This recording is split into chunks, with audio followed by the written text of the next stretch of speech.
Ceci est un livre audio autogénéré par Google.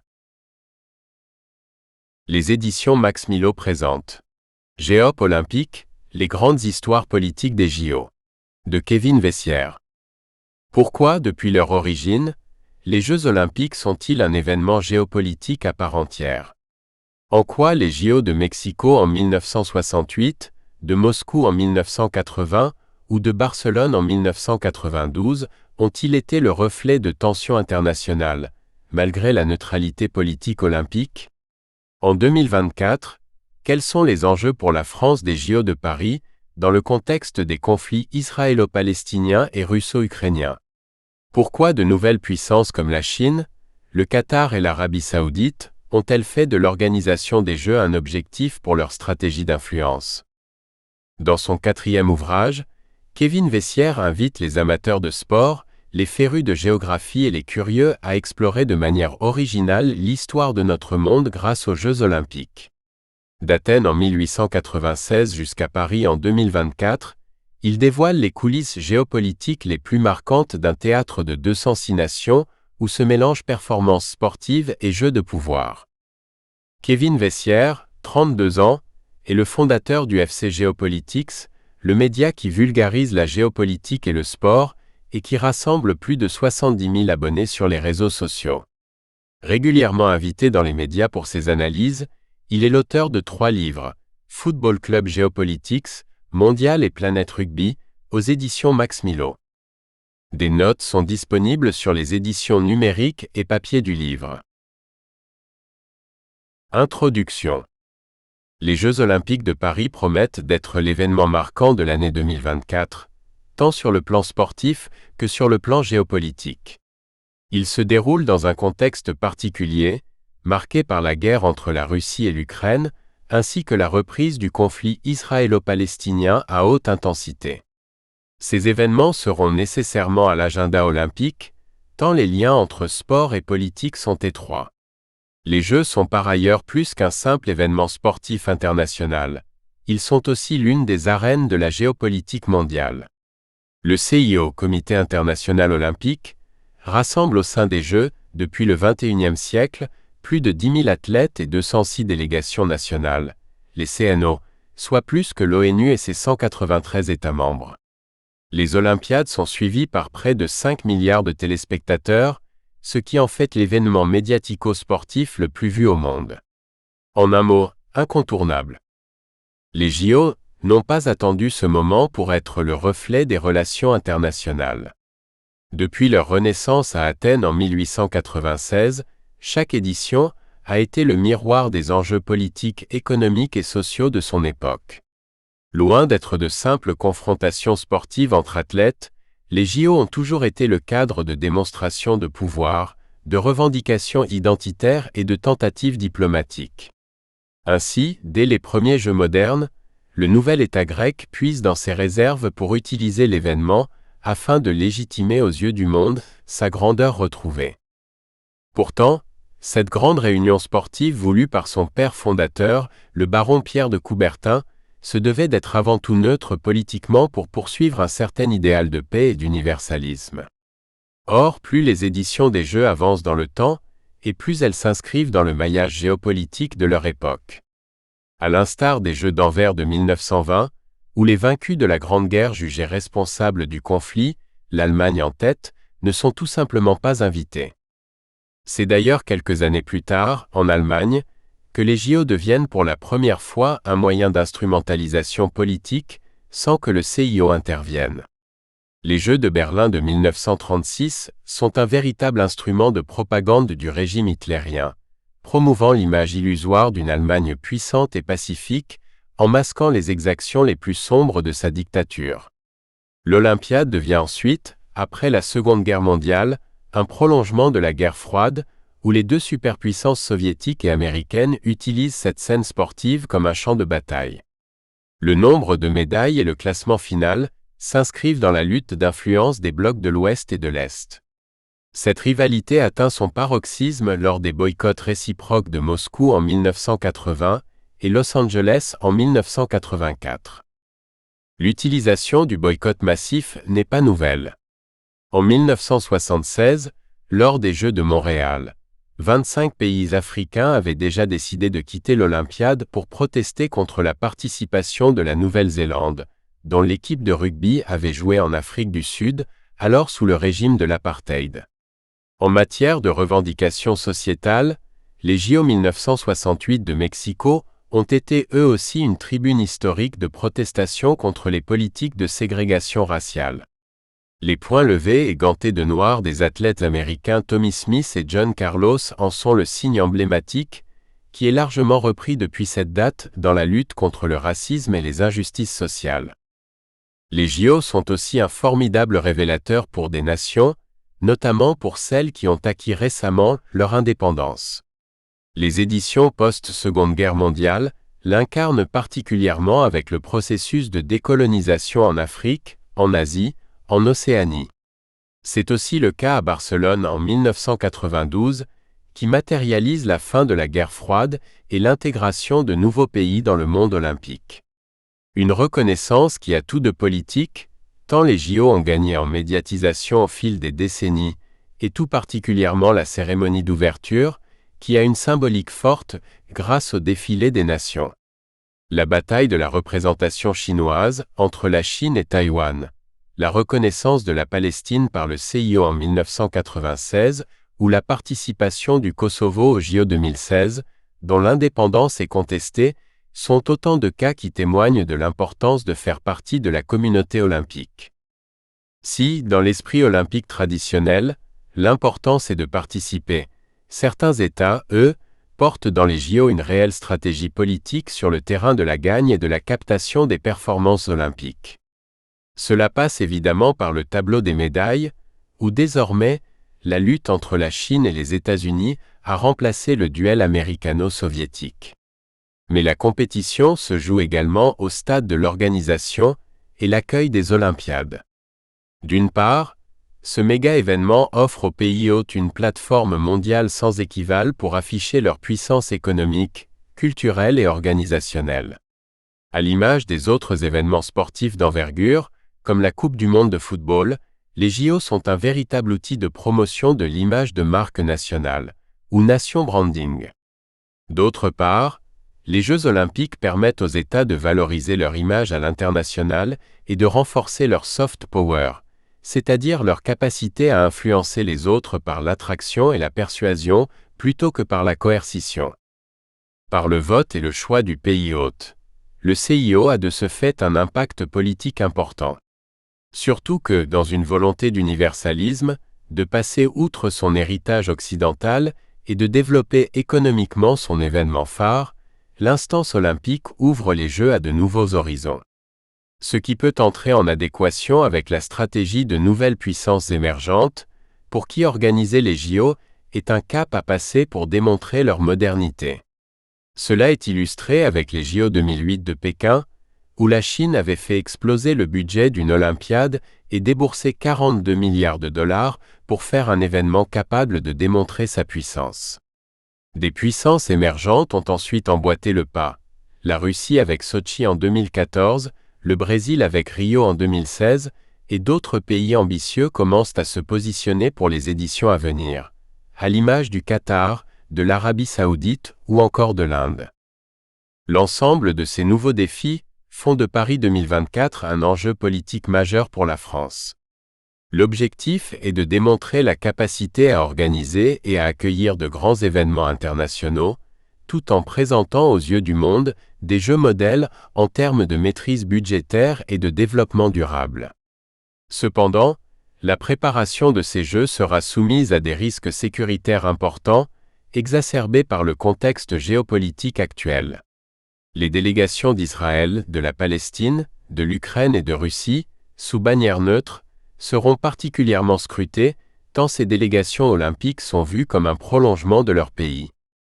Ce livre invite donc les amateurs de sport, les férus de géographie ou tout simplement les curieux à explorer de manière originale l'histoire de notre monde grâce aux Jeux olympiques, de la fin du XIXe siècle à nos jours. Chaque chapitre, pédagogique et synthétique, dévoile les coulisses géopolitiques les plus marquantes qui entourent les éditions des JO, pour ainsi mieux comprendre pourquoi les Jeux sont plus que du sport et qu'ils peuvent être analysés comme un théâtre des nations, où se mélangent performances sportives et jeux de pouvoir.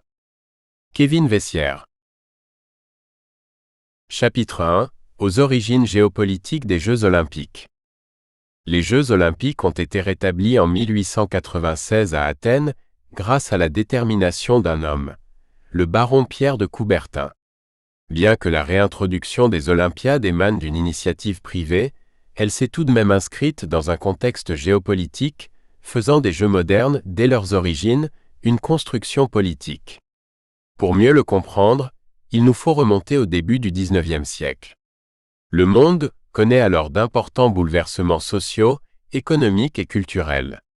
La révolution industrielle, amorcée au Royaume-Uni, avant de s'étendre à l'Europe, à l'Amérique du Nord et à l'Asie, accélère les innovations technologiques telles que la machine à vapeur et le télégraphe, qui révolutionnent les transports et la communication, facilitant ainsi le commerce international et l'expansion coloniale. Cette période est aussi propice à d'importantes transformations, marquées par l'ascension des nationalismes et la consolidation des États-nations.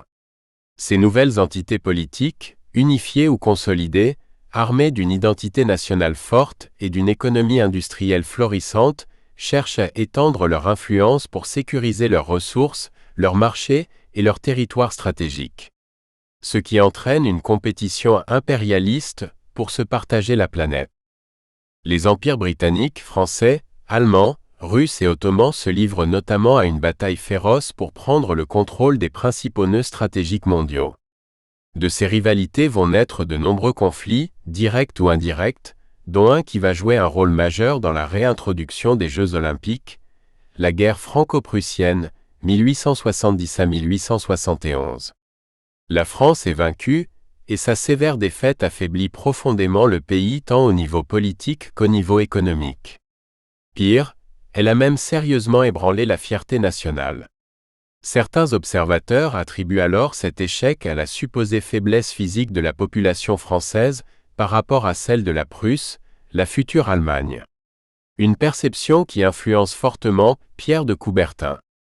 L'influence britannique dans la réintroduction des Jeux. Cet aristocrate français est en effet convaincu que l'éducation physique est essentielle au développement personnel des individus.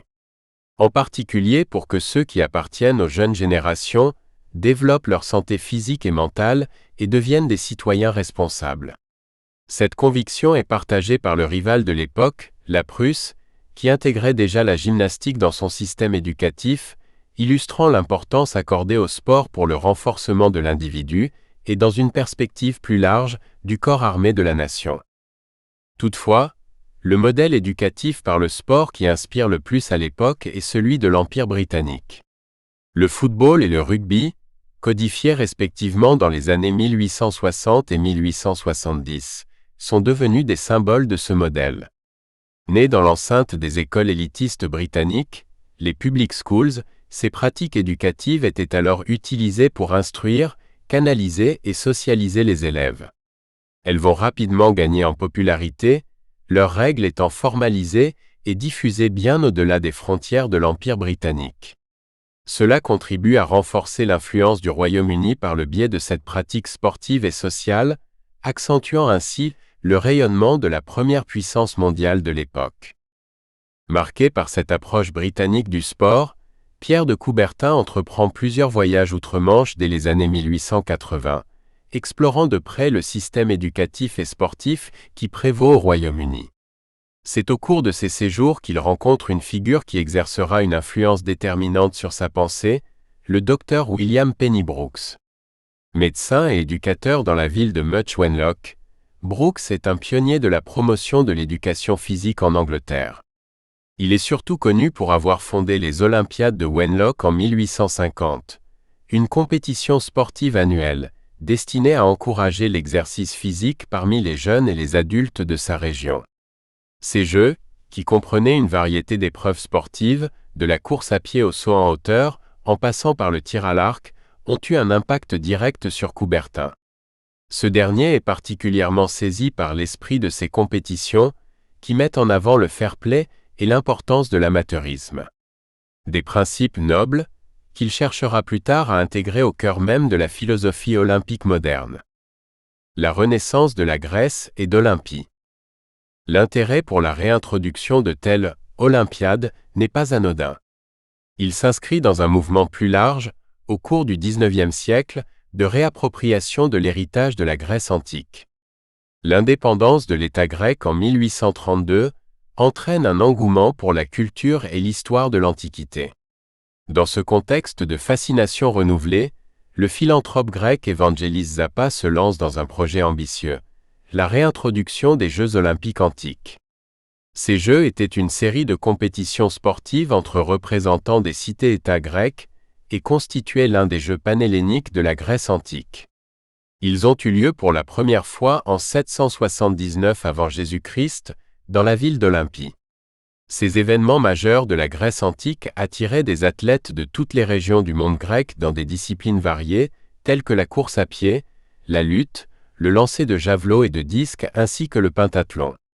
Ces compétitions, au-delà de leur aspect sportif, remplissaient une fonction essentielle de diplomatie et de paix, matérialisée à travers la trêve olympique.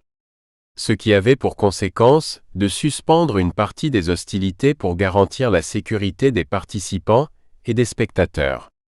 C'est à partir de 393 après Jésus-Christ que ces Jeux vont peu à peu disparaître, date à laquelle l'empereur romain Théodose ordonne l'abandon des lieux de culte de la religion grecque antique. S'inspirant de cet héritage, les Jeux olympiques de Zappa auront ainsi lieu à Athènes en 1859, 1870 et 1875. Parallèlement à ces événements, la ville d'Olympie est sortie de son sommeil entre 1875 et 1881 par les équipes de l'archéologue allemand Ernst Curtius. Les initiatives pour faire renaître les Jeux et la redécouverte du site historique ravivent l'intérêt pour cette compétition millénaire. En particulier pour Pierre de Coubertin qui déclare « Bien avant de songer à extraire de ces ruines un principe novateur, je m'étais employé en esprit à rebâtir, à faire revivre sa silhouette linéaire. L'Allemagne a réussi à exhumer ce qui reste d'Olympie.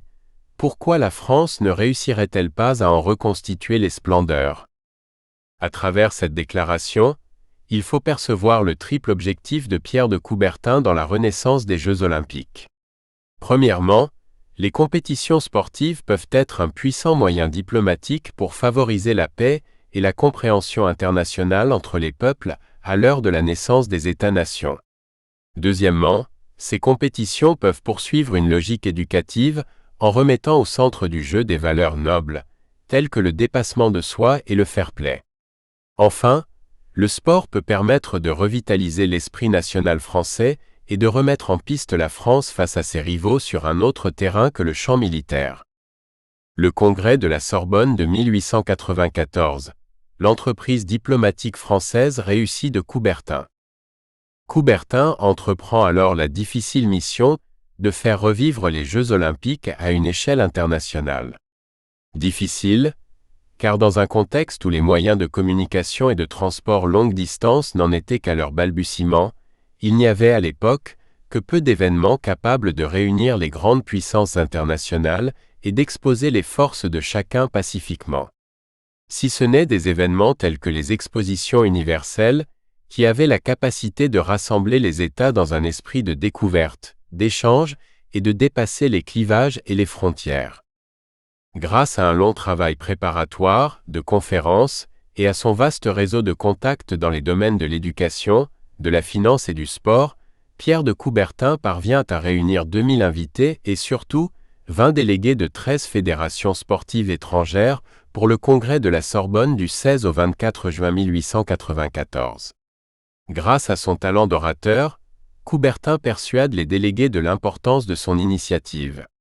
Le mouvement olympique et la renaissance des Jeux sont en marche. Plusieurs décisions pionnières sont ainsi prises lors de ce congrès. La réintroduction des Jeux olympiques tous les 4 ans, qui reprend ainsi la fréquence des Jeux antiques. La création du Comité international olympique, CIO, chargé de superviser l'organisation des Jeux. L'adoption de la Charte olympique, soulignant l'importance du développement personnel, de l'excellence, de l'éducation par le sport, de la neutralité politique et de la contribution à un monde pacifique par une meilleure compréhension mutuelle entre les peuples. L'amateurisme, comme critère de participation, privilégiant l'amour et la noblesse de la pratique sportive sur la recherche de gains financiers. Reste à déterminer le lieu des premiers Jeux. Coubertin, fervent patriote, propose de les organiser simultanément à l'Exposition universelle de Paris en 1900. Toutefois, soucieux que l'attente de 6 ans puisse atténuer l'enthousiasme et l'intérêt public, les membres du Congrès préfèrent avancer la date à 1896. Première bataille pour accueillir les premiers Jeux. En berceau historique des Jeux, la Grèce soumet sans tarder la candidature d'Athènes. Dans ce contexte d'événements internationaux encore rares, la candidature grecque n'est pas la seule à émerger. L'Empire britannique, avec Londres, et l'Empire austro-hongrois, avec Budapest, manifestent eux aussi leur intérêt. Ces métropoles jouissent de nombreux atouts, adossés à la puissance impériale. Mais ces candidatures révèlent surtout une double intention: s'emparer de l'initiative de la réintroduction des Jeux olympiques comme un atout de puissance et potentiellement éclipser le rival français en s'appropriant son projet. Ces propositions ne bénéficient pas toutes d'un soutien inconditionnel de l'ensemble de leur gouvernement.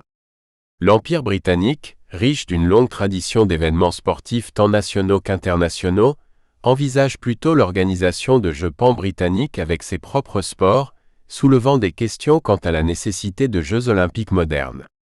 L'Empire allemand, quant à lui, reste notablement absent du Congrès, esquivant ainsi la confrontation directe avec la France, tout en sachant que Pierre de Coubertin ne lui aurait de toute façon fait aucun cadeau.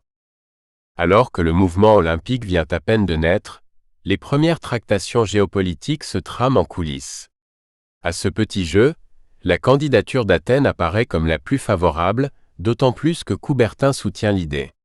Après avoir consulté Dimitrios Vikla, qui représente la Grèce, Coubertin propose Athènes et convainc rapidement le Congrès en s'appuyant sur l'importance historique et symbolique de la capitale grecque comme le prolongement des Jeux antiques. Le 23 juin 1894, la candidature d'Athènes est officiellement retenue et Vikla est élu premier président du CIO, marquant le début des préparatifs des premiers Jeux olympiques modernes. La Grèce a seulement 2 ans pour organiser cet événement inédit. Un choix qui, comme nous le verrons dans le chapitre suivant, ne repose pas seulement sur l'héritage grec des Jeux olympiques, mais qui est également motivé par des considérations politiques et nationalistes de la part de l'État grec naissant. Chapitre 2, 1896 Athènes, des premiers Jeux au service du nouvel État grec. La Grèce est finalement parvenue à se voir confier l'organisation des premiers Jeux olympiques modernes. Quoi de plus logique pour le berceau des Jeux antiques? Pourtant, cette décision, bien que semblant naturelle au vu de sa légitimité historique, intervient dans un contexte délicat. L'État grec est à cette époque encore en quête de stabilité, de pleine autonomie, et cherche à se forger une identité propre sur la scène internationale. En effet, le pays redevient pleinement indépendant en 1832 après une guerre face à l'Empire ottoman, 1821 à 1829, mais qui doit pour beaucoup à 2 éléments extérieurs. Le premier est que la cause grecque bénéficiait d'un soutien de poids en dehors de ses frontières grâce au développement d'un fort mouvement philhellène en Europe. Ce mouvement, qui a émergé durant l'ère des Lumières au XVIIIe siècle, a mis sur un piédestal les idéaux de la Grèce antique et ses contributions pour la civilisation occidentale. Cette période a ainsi entraîné l'émergence d'une conscience nationale parmi les élites grecques occidentalisées de la diaspora, créant une solidarité internationale en faveur de la libération grecque. Le second est que le soutien des puissances européennes à l'indépendance grecque est également motivé par des considérations géopolitiques, notamment le désir d'affaiblir le rival stratégique qu'est l'Empire ottoman. C'est pourquoi les forces britanniques, françaises et russes ne tardent pas à entrer dans la guerre d'indépendance de la Grèce. La flotte combinée des puissances européennes permet une victoire stratégique en 1827 lors de la bataille de Navarin, marquant ainsi un tournant dans le soutien international à la cause grecque. Cependant, l'indépendance acquise en 1832, bien que formellement reconnue, est en fait une indépendance limitée, la Grèce se retrouvant sous l'influence directe des grandes puissances. L'installation d'un monarque étranger, le roi Otto de Bavière, qui devient Othon Ier, et la supervision économique par des entités internationales symbolisent cette mainmise étrangère sur les affaires internes du pays. Cette tutelle étrangère affecte la politique intérieure et l'identité nationale grecque, exacerbant les tensions entre les élites pro-occidentales et les mouvements nationalistes désireux de préserver l'authenticité et l'indépendance nationale. Un jeune État grec dépendant des puissances étrangères.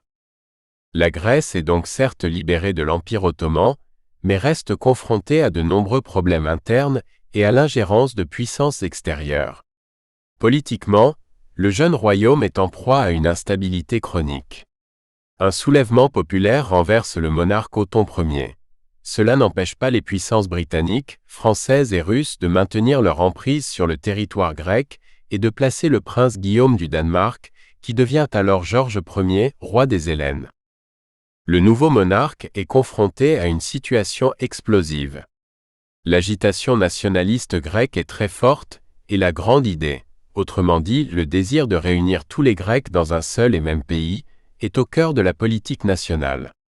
Le début du règne de Georges Ier est donc marqué par une expansion territoriale de la Grèce pour calmer les ardeurs nationalistes, alors même que la menace de l'Empire ottoman n'est pas écartée. Le coût de cette politique, couplé avec l'ingérence des puissances étrangères, entraîne des difficultés financières importantes, caractérisées par des dépenses publiques excessives, une dette croissante et des faiblesses structurelles de l'économie. La dépendance financière vis-à-vis des grandes puissances s'accentue avec l'insolvabilité publique de 1893 et l'instauration d'une commission financière internationale pour superviser les finances grecques. L'importance de l'organisation des JO pour un royaume de Grèce diminuait. La Grèce est donc dos au mur. Pourtant, l'idée de réintroduction des Jeux olympiques, portée par le Français Pierre de Coubertin, est perçue par les autorités royales grecques comme un formidable moyen de réaffirmer la pleine autonomie de leur État, ainsi que de revigorer. Nous espérons que vous avez apprécié cet aperçu. Pour continuer à écouter ce livre audio sur Google Play Livres, utilisez le lien dans la description de la vidéo.